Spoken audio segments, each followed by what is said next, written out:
Proclamação do Evangelho de Jesus Cristo segundo João. Glória a vós, Senhor. Naquele tempo, os judeus discutiam entre si, dizendo: como é que ele pode dar a sua carne a comer? Então Jesus disse: em verdade vos digo, se não comerdes a carne do Filho do Homem e não beberdes o seu sangue, não tereis a vida em vós. Quem come a minha carne e bebe o meu sangue tem a vida eterna, e eu o ressuscitarei no último dia. Porque a minha carne é verdadeira comida e o meu sangue verdadeira bebida. Quem come a minha carne e bebe o meu sangue, permanece em mim e eu nele. Como o Pai que vive me enviou, e eu vivo por causa do Pai, assim o que me come viverá por causa de mim. Este é o pão que desceu do céu. Não é como aquele que vossos pais comeram, eles morreram. Aquele que come este pão viverá para sempre.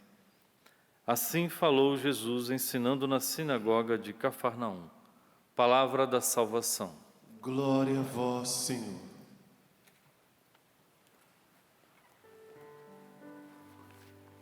Ide por todo o mundo, a todos pregai o Evangelho, a todos pregai o Evangelho. Ide por todo o mundo, a todos pregai o Evangelho, a todos pregai o Evangelho. E que bom que essa palavra chegou até nós. Que bom que homens de Deus deram a própria vida para que o Evangelho fosse anunciado, para que essa palavra da vida chegasse até o nosso coração. Bendito seja Deus por isso. Nós estamos nestes dias celebrando o tempo pascal e nós colhemos muitos frutos nesse tempo pascal. E a conversão, a mudança, o encontro pessoal com Jesus é um desses frutos. E nós vimos isso de forma explícita na primeira leitura de hoje. Hoje nós não celebramos a conversão de São Paulo, mas essa leitura entra dentro de um contexto pascal. A transformação de vida que se dá naqueles que encontram o Senhor, naqueles que experimentam a força da sua ressurreição. E uma coisa interessante que o episódio de hoje nos revela é esta identificação de Cristo com cada um de nós. Ali, naquele momento de encontro com o Senhor, Saulo pôde nos dar a possibilidade de compreender que não somos nós que nos identificamos com Cristo, mas Ele se identificou conosco. Ele quis se identificar a cada um de nós. E por isso que nós entendemos a leitura do Evangelho, do discurso do pão da vida, porque a Eucaristia é para nós esse lugar por excelência da identificação do Senhor com cada um de nós e da nossa identificação com Ele. Seria uma grande contradição se nós vivêssemos esta experiência de participar da mesa do Senhor, do seu corpo e do seu sangue, e se saíssemos e nos comportássemos como pagãos, nos desidentificássemos da pessoa de Cristo, não tivéssemos as suas mesmas atitudes, os seus mesmos sentimentos, se nós não nos comportássemos de fato como Cristo nos ensinou, porque seria um choque. Ele se manifestou e Ele se identificou com cada um de nós, porque Ele disse a Saulo: você está me perseguindo porque você persegue a minha igreja, os meus irmãos, e eu estou neles. Então, isso é uma grande responsabilidade para cada um de nós, que nos aproximamos do altar do Senhor, que participamos dessa mesa, que comemos do mesmo pão e bebemos do mesmo vinho, Nós nos identificamos com Cristo, antes disso, Ele se identificou com cada um de nós. Então, meus irmãos, nos esforcemos por nos comportar à altura desse dom que nós recebemos. Nos comportemos para que as nossas atitudes, o nosso modo de ser, o nosso modo de proceder, revele de fato pessoas eucarísticas. Pessoas eucarísticas não são pessoas, simplesmente, me entendam bem, que fazem comunhão diária, mas são pessoas que diariamente se identificam com Cristo e se comportam da mesma forma que Cristo, porque não teria sentido nenhum fazermos comunhão diária se o nosso cotidiano revela uma outra coisa, se nós nos comportamos de uma outra forma, como inimigos do Senhor, inimigos dos nossos irmãos. Seria uma grande contradição. Então a palavra de Deus hoje nos revela esta graça. E como eu disse, nesse tempo pascal, a vida de Saulo e a experiência de Saulo é um fruto da ressurreição. É um fruto maduro da experiência do cristianismo que nós vimos encarnado na vida de Estevão durante essa semana. Na primeira leitura, nós meditávamos sobre a experiência de Estevão, que foi o primeiro a se identificar tal qual ao Mestre Jesus. Nós vimos que até os relatos da morte de Estevão se identificam, são os mesmos elementos presentes na morte de Jesus. Então Estevão é esse ícone do cristão maduro, que está disposto a dar a vida por causa do seu mestre. E aí Saulo aparece como esse fruto da morte de Estevão, do nascimento da igreja. A conversão, meus irmãos, é esse fruto da ressurreição, a transformação de vida. Nós falávamos isso ali nos dias, nas oitavas da Páscoa. A prova concreta da ressurreição de Jesus somos nós. É a transformação de vida em nós, a mudança que aconteceu em nós. Esse é o fruto da ressurreição. Diz a primeira leitura que naquele tempo Paulo, ele respirava, ares de ameaça e de morte. A tradução do grego não é respirar, é inspirar, porque na verdade fala de dentro. Saulo trazia dentro dele estas realidades. O ar que ele inspirava, que vinha dentro dele, era perseguição e morte, era o que saía de dentro dele, era o que estava dentro dele. Muitas vezes nós também geramos isso, e quando se manifesta essa iniquidade presente dentro de nós, que estrago que nós fazemos à nossa volta, não é?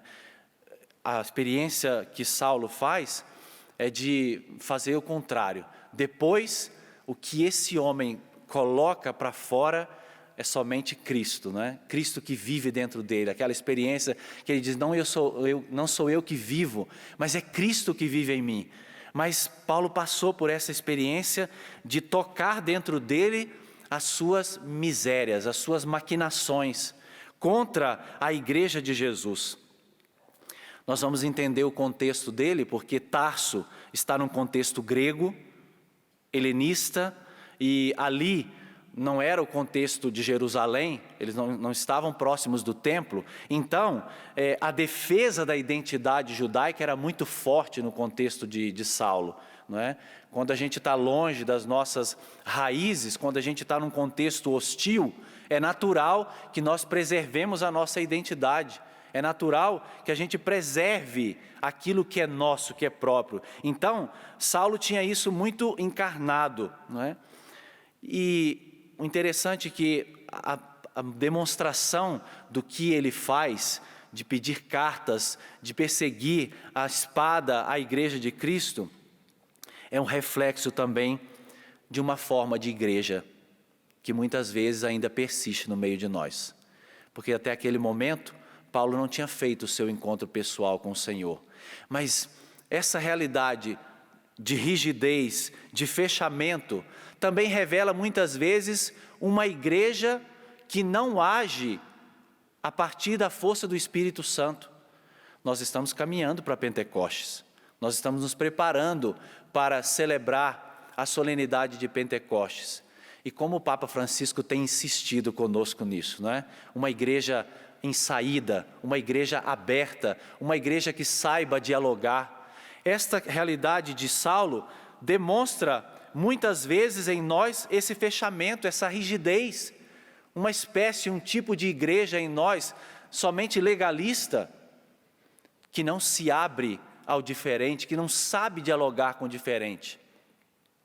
Que testemunho cruel, que contra-testemunho, na verdade, que nós damos para o mundo quando internamente nós somos assim, rígidos, fechados, presos às nossas ideias, aos nossos conceitos, e não sabemos nem dialogar entre nós, não sabemos nem fazer comunhão entre nós. Que contra-testemunho que nós damos para o mundo. Mas a graça é que o momento do confronto ele aparece, ele chega. Porque no caminho para Damasco, Saulo faz aquela experiência de ouvir uma voz. E qual foi a pergunta que essa voz fez? Por que me persegues? Jesus vai ao porquê de Saulo. Jesus entra no coração e na alma de Saulo. Não é assim? Quando a gente está num momento de dificuldade, num momento de crise, é o porquê que incomoda a nossa cabeça. Por quê? E o porquê precisa ressoar no coração de cada um de nós hoje nessa celebração. Por que eu me comporto assim? Por que eu tenho essa atitude? Por que essa rigidez? Por que esse fechamento? Por que manter dentro do meu coração esses sentimentos? Deixa o Espírito Santo também colocar no teu coração agora esta pergunta, este porquê. E que bom se nós nos tornássemos esta igreja que chega ao coração dos fiéis, que fala na alma dos fiéis, que pergunta ao coração dos fiéis o porquê, que desperta no coração das pessoas o verdadeiro sentido da existência delas, o verdadeiro sentido da presença delas nesse mundo. E olha que o porquê de Saulo era por amor a Deus, hein? Porque ele era um judeu ferrenho, ele era um judeu muito fiel às suas tradições.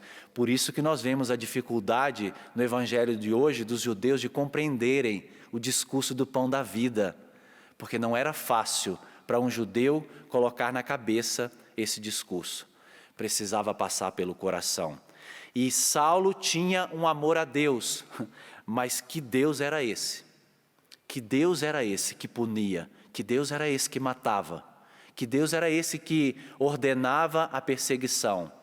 Não era a imagem do Deus verdadeiro, e ele precisava fazer essa experiência de um porquê, e abrir mão daquilo que era mais importante para ele, na realidade à qual ele estava mais apegado, as suas tradições, os seus ensinamentos, aquilo que ele aprendeu, ele tinha que abrir mão de algo que era mais importante. E aí, naquele diálogo, respondendo a esse porquê, Jesus diz: eu sou Jesus a quem estás perseguindo. Volto no que eu falei no começo, a identificação de Cristo com a sua igreja. Ali nasce cristianismo. O cristianismo é quando Cristo se identificou com cada um de nós. Cristianismo não é, entendam bem, meramente uma religião. Cristianismo é um dom. Ser cristão é um dom, é receber o Cristo que se identifica comigo. E eu vou lutar, e eu vou me esforçar para corresponder a essa identificação. Vida cristã é a nossa tentativa diária de correspondermos à identificação que Cristo fez com cada um de nós. Isso é cristianismo. Ele me ama, Ele deu a vida por mim, e eu também quero dar a minha vida por Ele. Ser cristão é estar disposto a dar a vida por causa de Jesus, porque Ele deu a vida por todos nós. Inclinemos por um instante a nossa cabeça. Deixemo-nos interrogar pelo Espírito. Deixe o Espírito Santo hoje perguntar ao teu coração tantos porquês. Deixe o Espírito Santo agir agora no seu interior, na sua alma, e perguntar pelas contradições que você tem vivido. Sejam situações de pecado, seja a sua fraqueza dominante, seja uma realidade, um vício, seja uma miséria que você tenha no seu interior. Deixe o Espírito Santo perguntar hoje o porquê disso. Por que muitas vezes você escolhe esse caminho? Por que você escolhe esta via e não a via do Senhor, não o caminho do Senhor? Deixe o Espírito Santo lhe ajudar a fazer essa experiência de encontro pessoal com o Senhor nesta manhã de sexta-feira. Deixe o Espírito Santo tocar o seu interior e transformar o seu interior.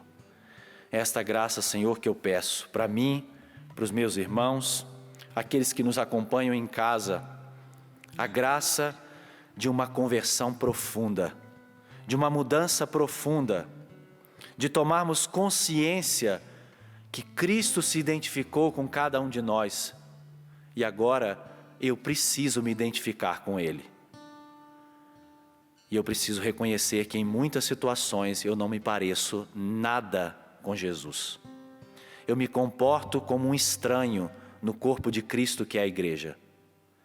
Mas eu preciso voltar. Eu preciso me identificar novamente com os meus irmãos.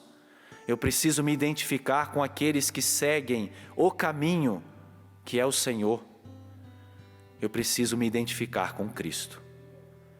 Dá-nos esta graça, Senhor, nós te pedimos e nós te suplicamos que sejamos tocados pela força do Teu Espírito. Glória ao Pai, ao Filho e ao Espírito Santo, como era no princípio, agora e sempre. Amém.